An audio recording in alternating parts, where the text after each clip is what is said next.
এই নাও তোমার রাজকীয় চাদর। আজ আবার কোন রাজ্যে যাত্রা? রাজ্যে না গো, হাটে যাচ্ছি।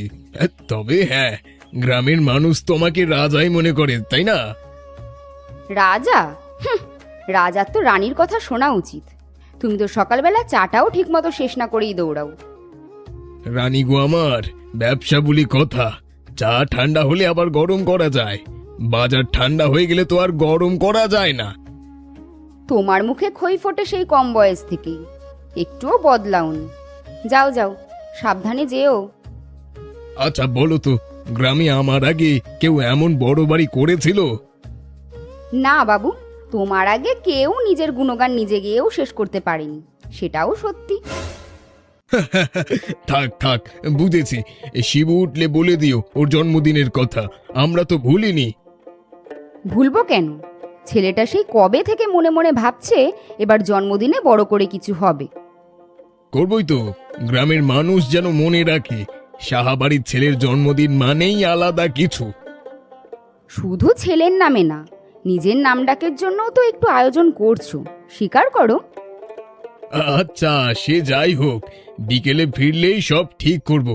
আচ্ছা, আজকের বাজার দর কেমন যাচ্ছে জানো কিছু? আমি কি বাজারে বসে থাকি নাকি যে দরদাম জানবো? তুমি বরং নিজে গিয়ে দেখে এসো। ঠিক বলেছ, নিজে না দেখলে ব্যবসায়ীদের বিশ্বাস নেই, সবাই ফাঁকি দিতে চায়। তোমার তো সব জায়গাতেই সন্দেহ, এমনকি আমার রান্নাতেও মাঝে মাঝে লবণ কম বেশি খুঁজে বের করো। সে তো ভালোবেসেই করি, না হলে বলবো কেন তোমার হাতের রান্নাই সেরা? হ্যাঁ, থাক থাক, মিষ্টি কথা রাখো, বেলা হয়ে যাচ্ছে, বেরো এবার।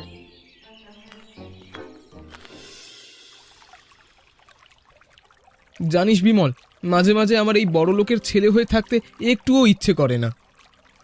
মানে তোর তো সব কিছুই আছে, তুই উল্টো কথা বলছিস কেন? আরে ভাই, আমাদের বাড়িতে তো সারাদিন বই, পড়াশোনা, মাস্টার মশাই, নিয়ম কানুন। আমার তো ইচ্ছে করে সুধীরদের মতন হই, যখন ইচ্ছা মাঠে যাব, ছাগল চড়াবো, গাছে চড়বো। তুই তো পাগল শিবু। ছাগল চড়ানো সহজ মনে হয়? রোদে দুপুরে কাদায় হেঁটে সন্ধ্যা পর্যন্ত ছাগলের পিছনে দৌড়াতে হয়। তাতে কি, অন্তত কারো হুকুম শুনে চলতে হয় না। আমার তো বাবার ব্যবসা শেখার চাপ আছে, লেখাপড়ার চাপ আছে, 18 বছর বয়সেও রেহাই নেই। সত্যি বলতে আমারও মাঝে মাঝে সুধীরকে দেখে একটু হিংসে হয়। ওর তো কোনো বাঁধন নেই, কিন্তু তোর তো টাকা পয়সা, বড় বাড়ি সবই আছে। তুই কেন এত মন খারাপ করিস বলতো? টাকা দিয়ে সব হয় না রে বিমল। আমারও তো ইচ্ছে করে ওদের মতো মুক্ত হয়ে ঘুরে বেড়াতে, কেউ পেছনে লাগবে না অঙ্ক নিয়ে।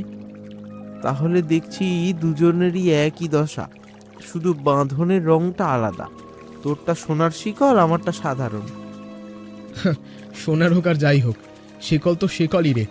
বাইরে থেকে সবাই ভাবে সাহাবাড়ির ছেলে কি সুখে না আছে, ভেতরের কথা কেউ বোঝে না। তাহলে চল দুজনে আজ একটু জায়গা বদলাই। তুই আমার মতো মুক্ত হয়ে যা, আমি না হয় তোর হয়ে একটু গম্ভীর হওয়ার ভান করি। ওই গাছটায় ওঠ, দেখি কে আগে উঠতে পারে। চ্যালেঞ্জ, কিন্তু হেরে গেলে কাল তুই আমার অঙ্কের খাতা লিখে দিবি, কোনো ছাড় নেই। ঠিক আছে, কিন্তু তুই হারলে আমাকে তোর মায়ের হাতের নারকেলে পিঠে খাওয়াবি। রোজ না হোক, অন্তত এক পুরো হপ্তা করে। হয়ে যাবে হয়ে যাবে, আগে আগে জিতে তো দেখা, কথা পরে। দেখলি তো, দুজনেই ঠিক একসাথে উঠে বললাম। তাহলে এবার কে জিতলো বল দেখি? হ্যাঁ, ড্র হয়েছে, কিন্তু পিঠা তোকে খাওয়ানো বন্ধ হবে না। তুই তো নিজেই বলেছিস তুই জিতলে খাওয়াবি। আরে ড্র হলে তো কেউ হারেনি, তাহলে খাওয়ানোর প্রশ্ন আসেই না বুদ্ধু। তোর সাথে না তর্কে পারা যায় না রে। ঠিক আছে, আজ বিকেলে বাড়িতে আয়, মা পিঠে বানাবে বলেছেন। এই না হলে বন্ধু, চল এবার নামি, নাহলে সন্ধ্যা হয়ে যাবে, আমার মা খুঁজতে বের হবেন। নরেশ, ধানের দাম তো এবার বেশ ভালো পেলে। পুরো গ্রামে তোমার মতো লাভ আর কেউ করেনি এবার। ভাগ্য ভালো ছিল অনিল, শহরের আড়তদাররাও এবারও ভালো দাম দিয়েছে, না হলে এত লাভ হতো না। শুনলাম নাকি সামনের মাসে আরো কিছু জমি কেনার কথা ভাবছো। হ্যাঁ ভাবছি বটে, জমি থাকলে ভবিষ্যতে শিবরও কাজে লাগবে। ব্যবসাটা তো ওকেই একদিন সামলাতে হবে।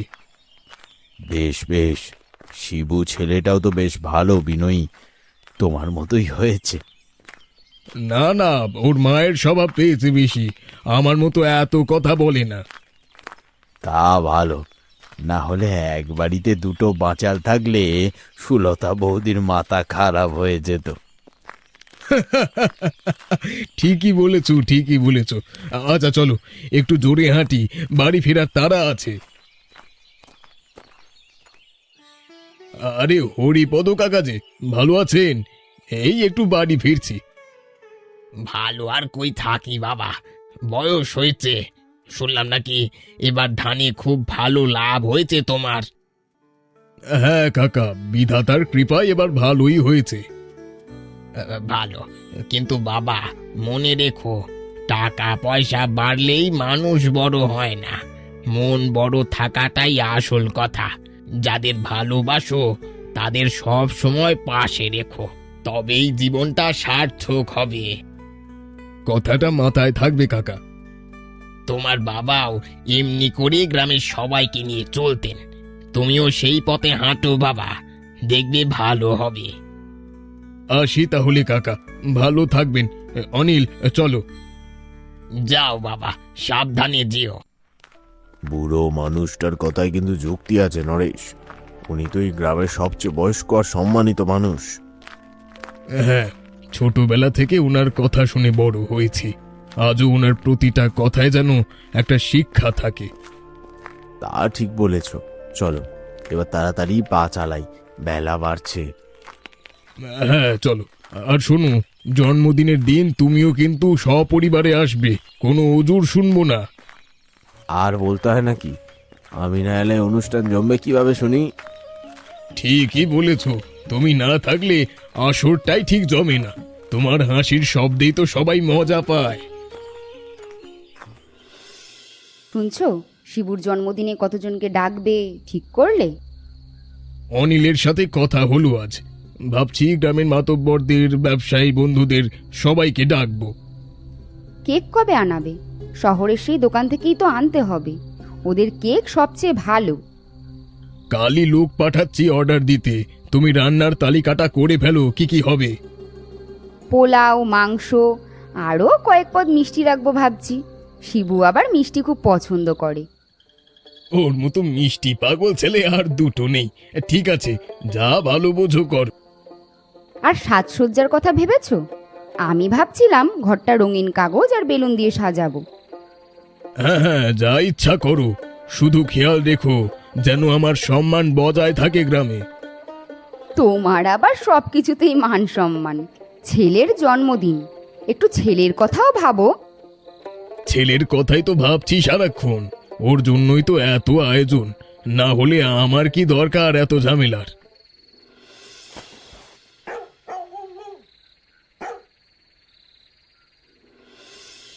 কিরে, মুখটা ওরকম হলো কেন হঠাৎ? আজ আবার কি হলো? কিছু না মা, এমনি। তোমার হাতের আলু ভর্তা তো অমৃত, তাই ভাবছিলাম আজ কয়টা ভাত বেশি খাবো। বাহ, আমার ছেলে তো রাজভোজ পেয়ে গেছে দেখছি। নে বাবা, খেয়ে নে, ঠান্ডা হয়ে যাবে। যা রাধু মা, তাই অমৃত লাগে, বিশ্বাস করো। মিষ্টি কথা বলে মায়ের মন ভোলাতে শিখে গেছিস দেখছি। হ্যাঁ ঠিক আছে, কাল একটু ভালো মন্দ রাঁধবো, তুই যা পছন্দ করিস। সত্যি মা, তাহলে কাল ডিম ভাজা করে দিও, অনেক দিন খাইনি। আচ্ছা বাবা, করব। এখন তাড়াতাড়ি খেয়ে নে, রাত হয়ে যাচ্ছে।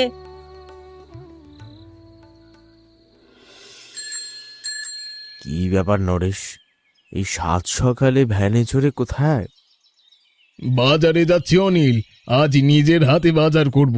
শিবুর জন্মদিন বলে কথা, নিজে না গেলে কি হয়। বাহ, ছেলের জন্য বাবার এই তো ভালোবাসা, এমনটাই তো রোজ দেখা যায় না তোমার কাছে। বছরে একদিন তো নিজের হাতে কিছু করাই যায়, তাই না? চলো একসাথে যাই, তুমিও তো ফাঁকাই আছো আজ। ঠিক আছে চলো, দেখি আজ বাজারে কি কি দরদাম করা যায়। শোনো ভাই অনিল, আজ কিন্তু আমি একাই দরদাম করব, তুমি শুধু সঙ্গ দেবে। বেশ, তাহলে আমি বরং দেখি তুমি কতটা কিপটেমি করতে পারো বাজারে। কিপটেমি না ভাই, বুদ্ধি করে কেনাকাটা বলে একে। রহিম ভাই, আলুর কেজি কত করে আজ? বাবু, আজ বাজারে আলুর দাম একটু চড়া, 25 টাকা কেজি। 25? গতবার তো 20-এই দিলে, এত বাড়ালে কি করে কিনি বলো তো? বাবু, বৃষ্টিতে ক্ষেতের অবস্থা খারাপ, তাই দাম বেড়েছে। আপনার জন্য 22-এ দিয়ে দিচ্ছি, আর কমাতে পারবো না। আচ্ছা আচ্ছা, ঠিক আছে, 5 কেজি দাও। আর ওই বেগুনগুলো ভালো দেখাচ্ছে, 2 কেজি মেপে দাও। আপনার মতো খদ্দের এলে দোকানদারি সহজ হয়ে যায় বাবু। তপন, ডিম কেমন যাচ্ছে আজ? তাজা তো? একদম তাজা বাবু, আজ সকালেই খামার থেকে এসেছে, ডজন 60 টাকা। আর 60 একটু বেশি না, 50-এ দাও, 3 ডজন নেব। বাবু, এত কমে হয় না, তবে আপনি পুরনো খদ্দের, 55-তে দিয়ে দিচ্ছি। ঠিক আছে, দাও তাহলে। আর ভালো দেখে একটা মুরগিও বেঁধে দাও। এক্ষুনি দিচ্ছি বাবু, একটু দাঁড়ান। 1, 2, 3, 4, 5।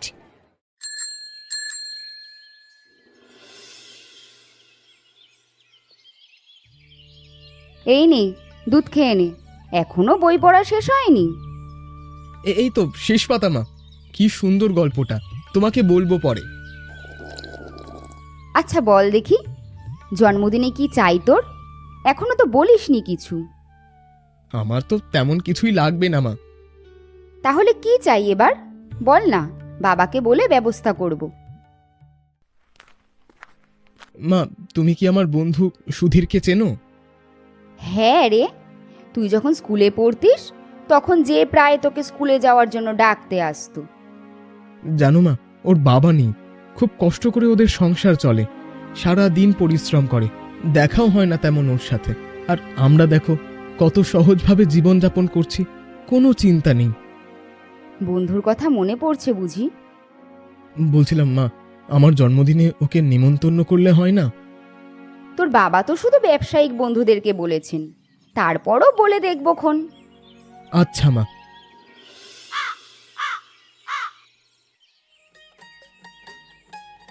নরেশ বাবু, দারুণ আয়োজন করেছেন তো এবার, পুরো গ্রাম তাক লেগে গেছে দেখে।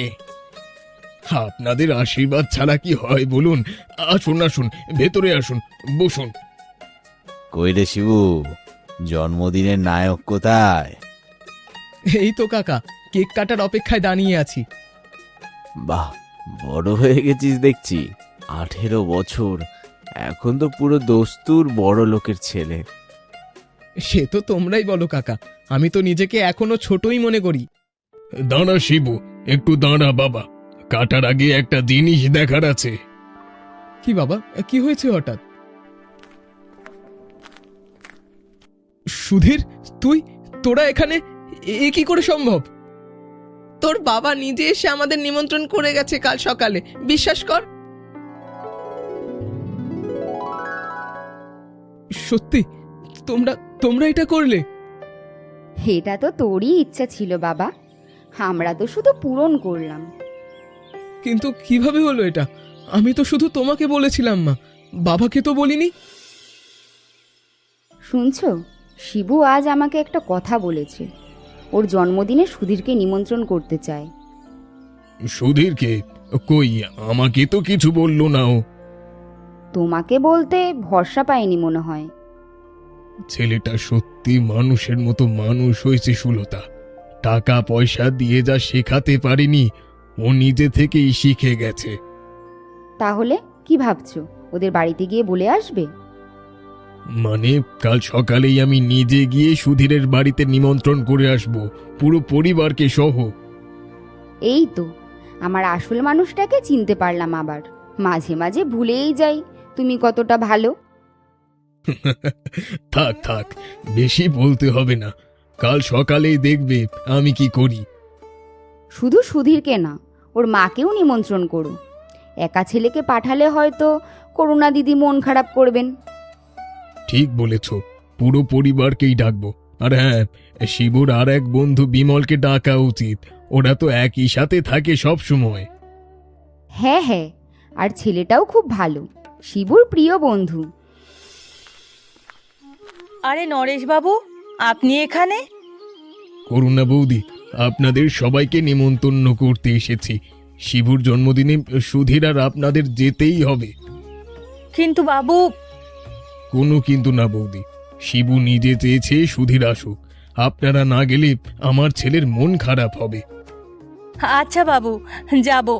আপনাদের এত বড় মন, আমরা ধন্য হয়ে গেলাম। তাহলে কাল বিকেলেই চলে আসুন পুরো পরিবার নিয়ে। ঠিক আছে বাবু, তাই হবে। আপনাকে অনেক ধন্যবাদ। ধন্যবাদের কিছু নেই বৌদি, বরং আমাদের ভাগ্য ভালো যে সুধীরের মতো একটা ছেলে আমার শিবুর বন্ধু। আপনার মুখে এই কথা শুনে বুকটা ভরে গেল বাবু। যাই, গিয়ে সুধীরকে খবরটা দিই।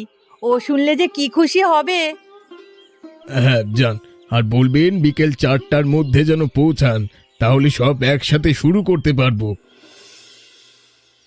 বাবা, মা, তোমাদের আমি কি বলে ধন্যবাদ দেব বুঝতে পারছি না। ধন্যবাদ না বাবা, আজ তুই আমাদের শিখিয়েছিস বন্ধুত্ব কাকে বলে। এই শিবু, এবার কেক কাটবি নাকি সারাদিন কথাই বলবি? এবার পেটে ছুঁচোয় ডন মারছে যে। হ্যাঁ রে, আমরাও তো একটু কেক খেতে চাই, নাকি শুধু দেখেই যাব? আচ্ছা আচ্ছা, চল কাটছি, কিন্তু প্রথম টুকরোটা সুধীরের, এটা আমার শর্ত। তুই না কাটলে আমি নিজে এগিয়েই কেটে ফেলবো, বলে দিলাম। আমাদের দুজনকে, না হলে কেকের বদলে ঝগড়াই দেখতে হবে আমাদের। আচ্ছা আচ্ছা, ঝগড়া না, এবার সত্যি কাটছি। সবাই তৈরি তো? তৈরি, কাট, কাট, কাট, কাট।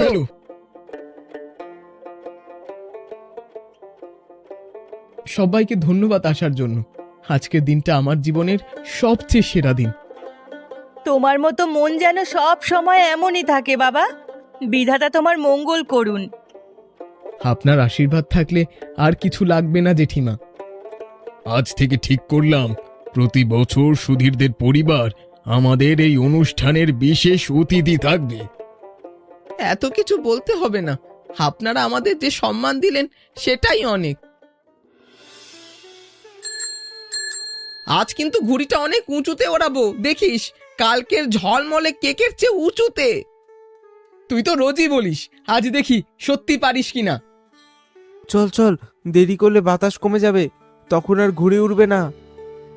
বিমল ঠিকই বলেছে, চল তাড়াতাড়ি। আজ কিন্তু আকাশ ছোঁয়াবো ঘুড়ি। হ্যাঁ হ্যাঁ, দেখা যাক কার ঘুড়ি বেশি উঁচুতে ওড়ায়। ছাড় এবার, ছাড়। উড়ছে রে, উড়ছে। বলো তো বন্ধুরা, শিবুর বাবা নরেশ সাহা কার সাথে বাজারে কেনাকাটা করতে গিয়েছিলেন?